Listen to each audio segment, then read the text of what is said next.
Coucou, je tenais à vous montrer comment, et vous rappeler surtout, comment on avait créé le 14 novembre le logo de la fête de Noël. Alors pour cela, j'avais ouvert un logiciel dit de présentation qui s'appelle sur l'ordinateur de l'école PowerPoint, mais il en existe beaucoup d'autres. Donc le voici ouvert avec une page blanche qu'on appelle une diapositive. Comme nous avions choisi de construire notre logo de façon rectangle, nous avons donc inséré un rectangle ici dans la page, à peu près comme ça. C'est pas le définitif. Ah, pourquoi ça ne fonctionne pas? Je ne sais pas. Voilà. Il était à peu près comme ça. La couleur ne vous plaisait pas, vous vouliez des couleurs de Noël. Nous avons donc appris comment changer la couleur avec l'onglet remplissage. Et si mes souvenirs sont bons, nous avons choisi, après beaucoup d'hésitation et d'essais, cette couleur verte. Puis nous avons changé le contour en blanc. Voilà, nous avions notre rectangle. Ensuite, rappelez-vous, nous avions choisi sur Internet une image de coopération. Nous avions tapé coopération sur un moteur de recherche, sur des sites libres de droit. Sur le document que je vous joins, il y a l'adresse de ce site qui propose, lui, plein de sites avec des images libres de droit. Car vous savez qu'on ne peut pas prendre n'importe quelle image sur Internet. Voilà, revenons à notre feuille. Nous avons donc inséré c'est mettre à l'intérieur, l'image que nous avions enregistrée sur le bureau. Alors voilà, Armel Bureau, elle est ici. Je l'insère. Il a bien fallu la modifier.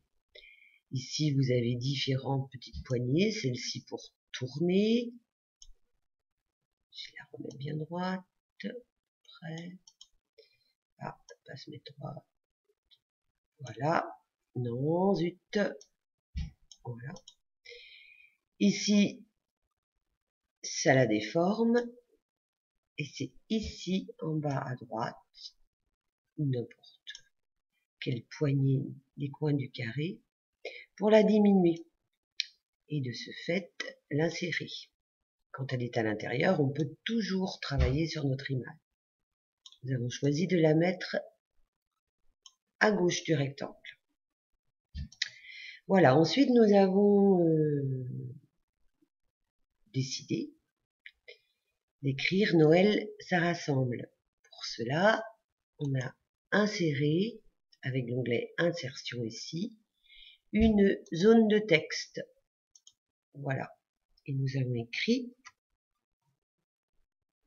Noël, virgule, ça rassemble, puisque c'est le thème de la fête.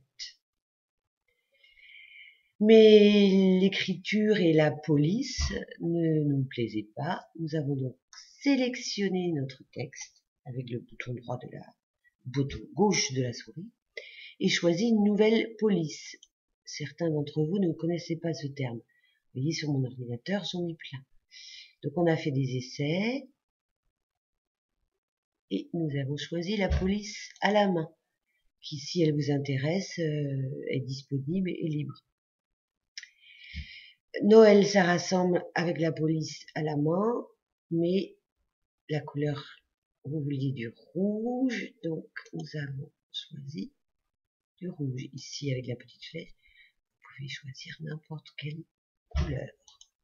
Voici donc Noël, ça rassemble en zone de texte que l'on peut déplacer et on va donc l'insérer dans notre rectangle. Il devait être un peu plus grand parce que ça dépasse. Voilà. rapidement. Ensuite, on voulait l'enregistrer en tant qu'image. Pour cela, il faut sélectionner chaque élément pour les grouper, de façon à ce que l'image ne soit plus modifiable. Et puis on clique droit, et ça marche pas à tous les coups. Voilà, voilà, voilà, et pas encore. Donc bon, je recommence. Voilà, voilà. Et bien non. Voilà, ça fonctionne. Je clique droit et je vais descendre jusqu'à enregistrer en tant qu'image. Et je vais la mettre sur mon bureau où vous voulez. Je vais l'appeler logo. Je l'enregistre. Et je vais aller sur le bureau de l'ordinateur. Et voici la petite image avec le rectangle vert, le contour blanc, l'image choisie et le texte. Voilà. Donc comme ça, vous savez construire une image et vous pourrez vous en servir dans n'importe quel exposé. Voilà, j'espère que ça vous servira en tout cas.